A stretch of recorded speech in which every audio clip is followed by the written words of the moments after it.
Jo here from Cotton and Fluff. Thank you so much for coming back for my second YouTube video. As I said in my previous videos, I wanted to work my way through some beginner patterns and see if they really are for beginners. I do own a handful of beginner patterns, and I have played around with a few and I have learned quite a bit.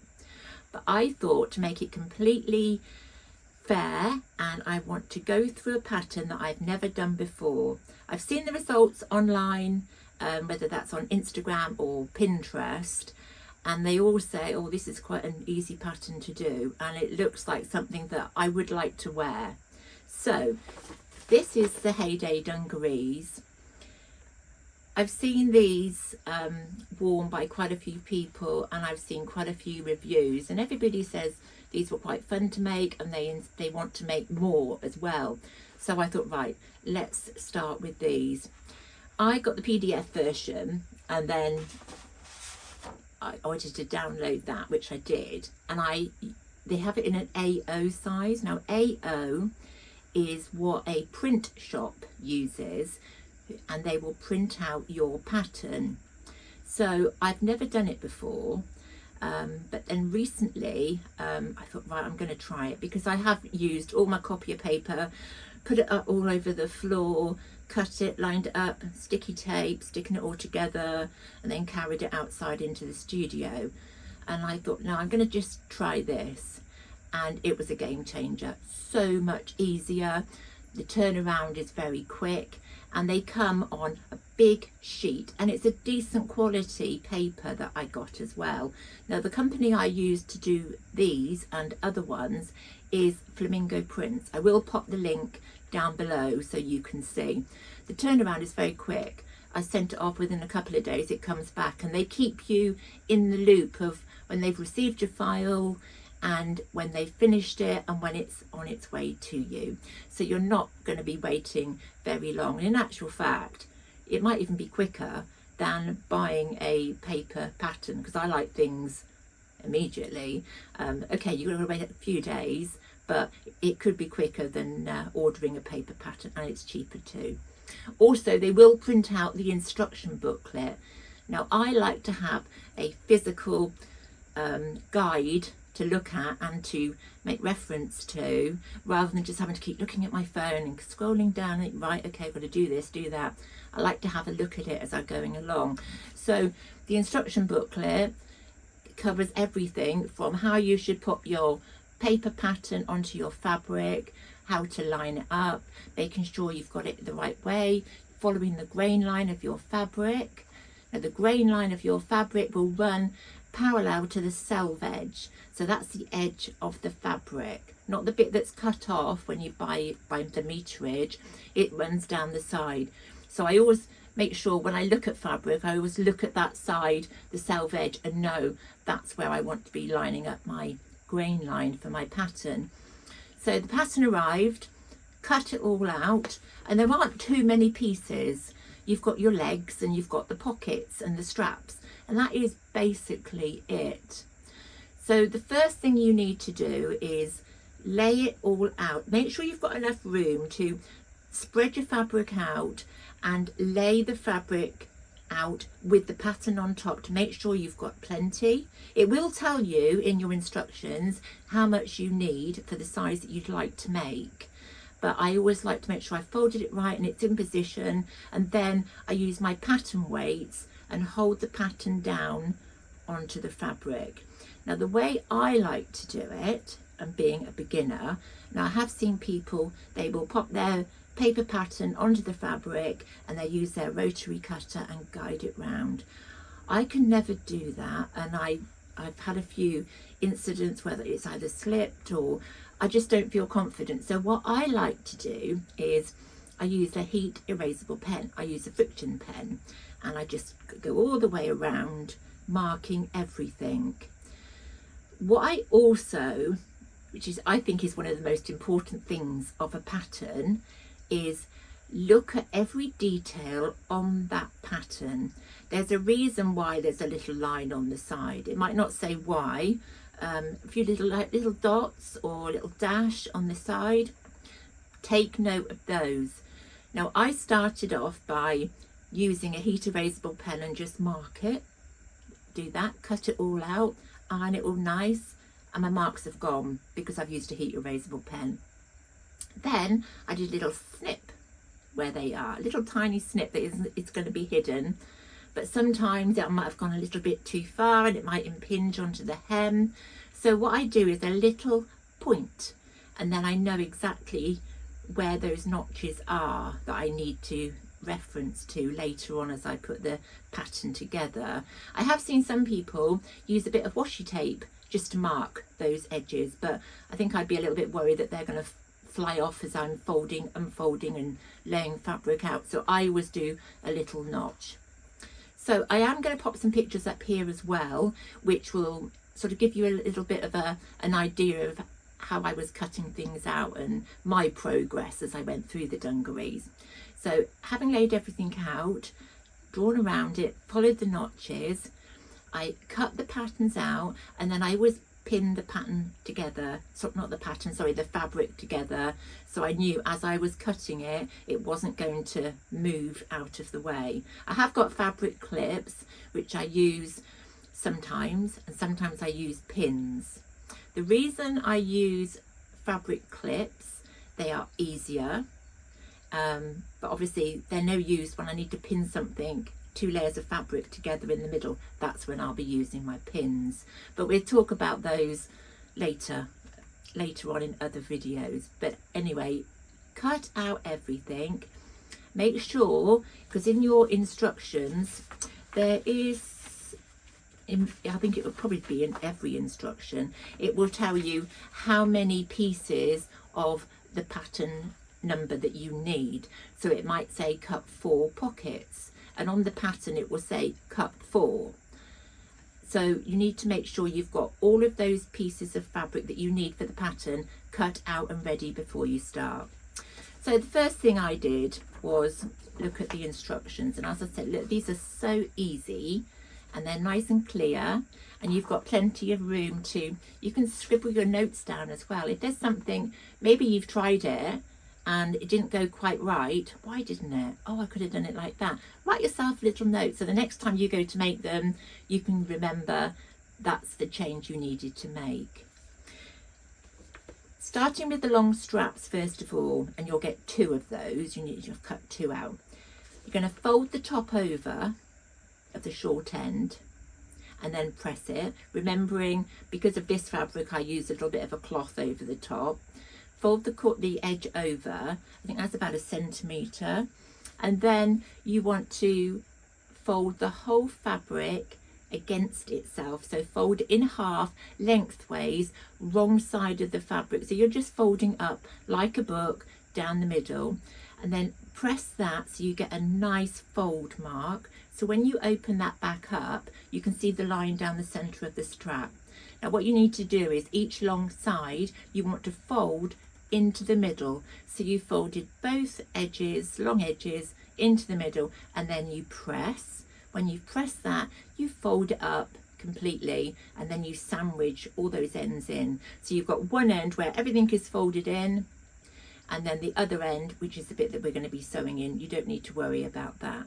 Then you're going to sew around the unfolded piece, down the long side, around the folded piece, and back up, so you've got a row of stitching either side. So you can see here, that's what I've done. After doing the long straps, you're going to move on to doing the small loops. Now the loops, because you can, on the Heyday Dungarees, you've got straps. So now you can either have them as a buttonhole. This is to attach the loops to the front bib. You could have a buttonhole, so you would bring the strap over, thread it through and tie it in a knot. It's very similar to the Lucy and Yak dungarees that I own as well, but on this occasion I thought I'm going to have a go doing the loop. So you have the loop on the top of the bib, thread your cord through, your strap through, tie it in a knot. So I thought I'm going to have a go at those. So you'll find in your pattern that you will have cut out some smaller pieces, and this is how to make the straps. So you're going to be sewing it down. It is very straightforward. You're just sewing it once you've done the folding in, just like we did with the long straps, times with the loops, folding them up into place, stitch all the way around, and then you're going to lay them like this. So you're doing a little loop, but you're pushing down the top so you get the top bit flat. And I just popped some clips on either side to keep to the side until I actually needed those loops.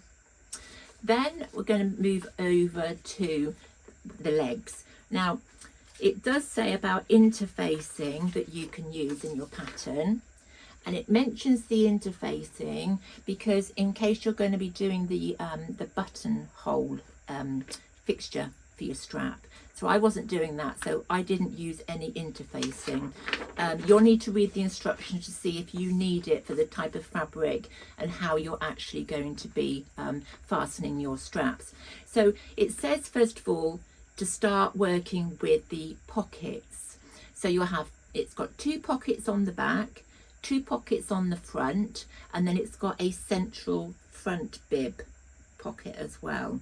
So the 4 pockets are the same size, and then the one on the front is slightly different. It's slightly larger, so you can put lots of things in. That's what's great about these dungarees, is you've got so many pockets to put different things in. Really, really useful. Starting with the pockets, we were folding over the top and pressing, and then folding over again, pressing, and then doing a row of stitches. So it shows you here, across the top, and that's that.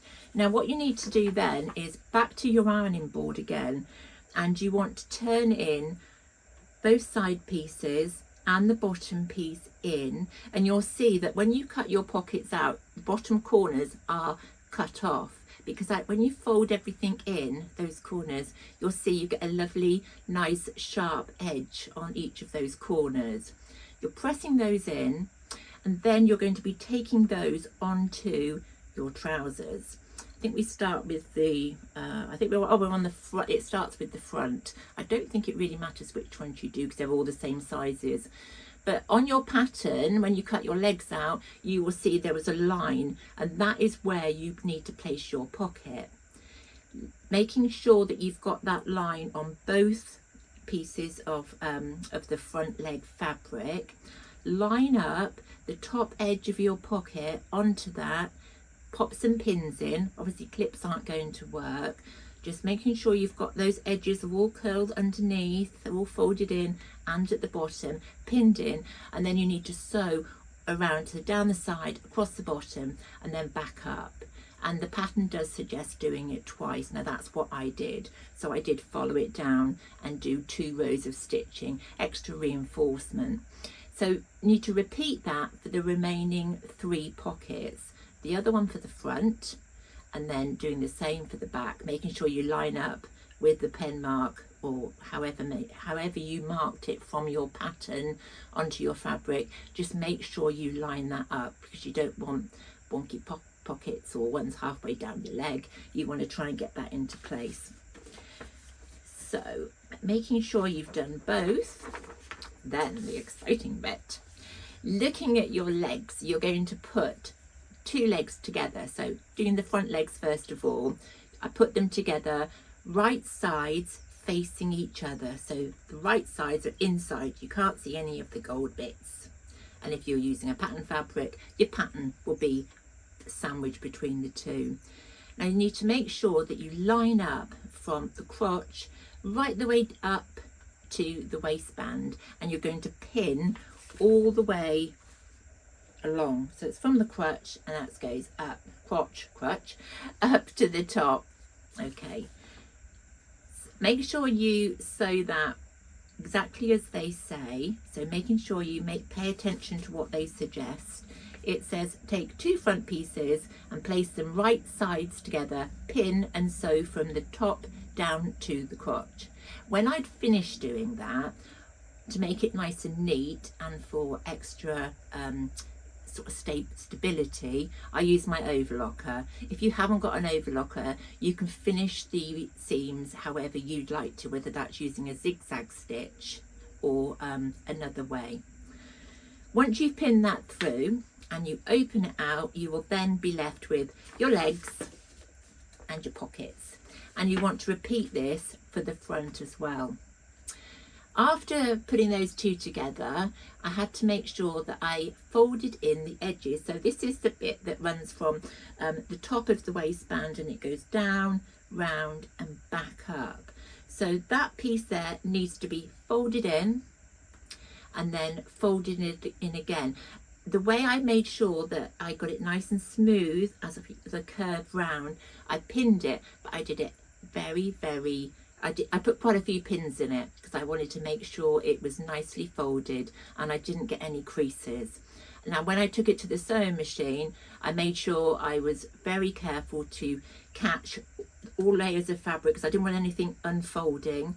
Catch everything and go very, very slowly around the curve and then back up. Just making sure that it's all nice and neat and it looks quite pressed really and nice and sharp. So I did that on all four under pieces, the front and on the back as well. Then I had to do the it's asked me to put the front pocket on.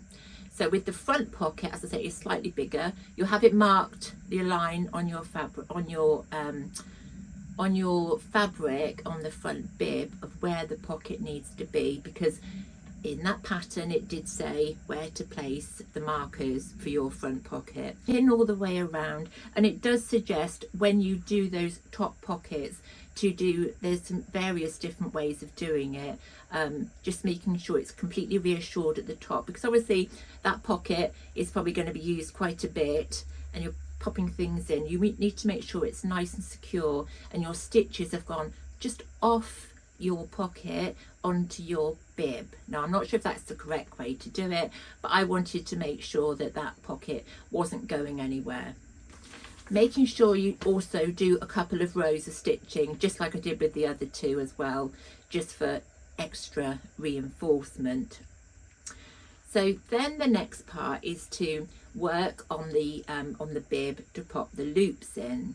So the loops go on the front bib. Following the instructions, which are explained very simply, and the pictures are great because it tells you exactly how you need to pop your loops under the fabric. So you're folding over the top of the bib and then popping in, sliding your loop up under that piece, and you need to make sure it goes into the corner.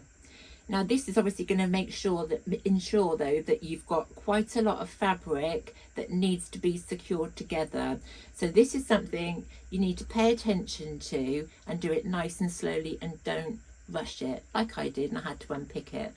So if you take it nice and slowly, you shouldn't get a problem. And make sure as well that your sewing machine needle is a nice sharp needle and it's the right one for the fabric you're using, so it can go through every layer of fabric. So following the instructions, getting that underneath, you will then turn it over the other way, right side's looking at you, and you're going to fold up those loops, because I first of all thought, oh, what's going on upside down?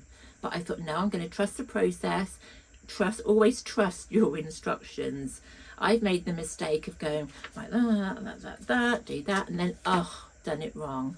And it's right in the instructions. It's wrong as learning. You need to make sure you've read the instructions. If you're not sure, just read it twice, double check before you sew. But don't worry, if you do make a mistake, it can all be unpicked. It isn't a problem, but this just saves you going wrong in the first place. Now what it says is, because we want to make it look nice because of all those layers of fabric, so, and also to make sure it's very securely fit, those loops, is I did a cross. So you do a box here which secures your loop to your fabric. So make sure that every corner is in, and you try and get it as neat as you can. And there should be a picture up here to show you how I finished mine off. Then you're going to flip the pattern over, and we're going to be working on the back legs. And this time you're attaching the straps quite a similar process, popping them underneath and then stitching, and then you're bringing them up and stitching so that your loops are nice and securely fit. Now once you've done that, you're going to be sewing the whole thing together. So you're going to put the right sides together, make sure your straps are out of the way, and you're going to pin all the way down the outside of both legs, the left side and the right side, right the way to the bottom, and then you're going to stitch.